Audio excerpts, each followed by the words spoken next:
రాయమాదానం రైతాంగం గత కొన్ని సంవత్సరాల నుంచి మొత్తం పూర్తిగా వ్యవసాయం మీద ఆధారపడిన గ్రామాలు దాదాపు 5-6 వేల మంది జనాభా ఇస్తున్నారు. వీళ్ళు వ్యవసాయం అంతా అట్టున్నది.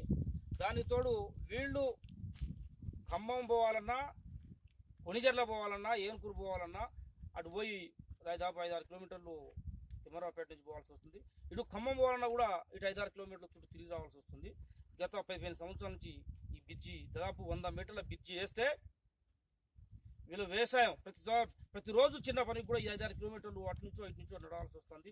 ప్రజలు చాలా ఇబ్బంది పడుతూ ఉన్నారు. ఈ 100 మీటర్ల బ్రిడ్జి వేస్తే ఇటు ఏనుకూరు పోవటానికి కానీ, ఇటు మన జన్నారం పోవటానికి కానీ, ఇటు ఉప్పలచిలక కొణిజల్ల మల్లాన్ని పోవటానికి కానీ, ఇటు పోయి కష్టం ముందు పోయి కుడి చేతికి ఖమ్మం రూటు పోవటానికి కానీ అన్ని రకాలుగా వీళ్ళకు సౌకర్యం ఉంటుంది. ఎన్నో సంవత్సరాల నుంచి ఇబ్బంది పడుతూ ఉన్నారు.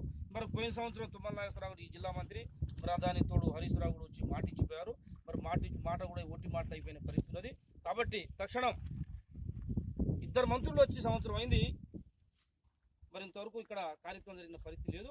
వర్షాకాలం వస్తే మళ్ళీ ఇంకా వాళ్ళు రైతాంగం, కూలీలు వీళ్ళందరూ కూడా ఇబ్బంది పడే పరిస్థితి ఉంది. కాబట్టి తక్షణం ఈ 100 మీటర్ల బ్రిడ్జి రాయమాధారం కాడ ఈ కాలువ మీద, నాగార్జున సాగర్ కాలువ మీద 100 మీటర్ల బ్రిడ్జిని తక్షణం నిర్మించి ఇటు ఈ రాకపోకలకు కానీ, ఇటు పక్క గ్రామాలకి, పక్క మండలాలకి వీళ్ళకు రహదారి సౌకర్యం కల్పించాలని చెప్పేసి, దాంతో పంటలు ఇంటికి రావాలన్నా, పంటలు వేయాలన్నా కూడా, పశువులు అడుపోవాలన్నా, పశువులు ఇటు రావాలన్నా కూడా నిత్యం దాదాపు 5-10 కిలోమీటర్లు ప్రయాసపడాల్సి వస్తుంది. గత కొన్ని సంవత్సరాల నుంచి ఇబ్బందులు పడుతున్నది. మరి మంత్రులు వచ్చి సంవత్సరం అయిపోయింది, ఇప్పటిదాకా కూడా ఇక్కడ కార్యాచరణ మొదలు కాలేదు. దీనివల్ల తెలుగుదేశం పార్టీ, గ్రామస్తులు, రైతాంగం అంతా కూడా ముక్తకంతో డిమాండ్ చేస్తా ఉన్నాం. ప్రభుత్వం ఎమ్మటే స్పందించాలి, రైతాంగానికి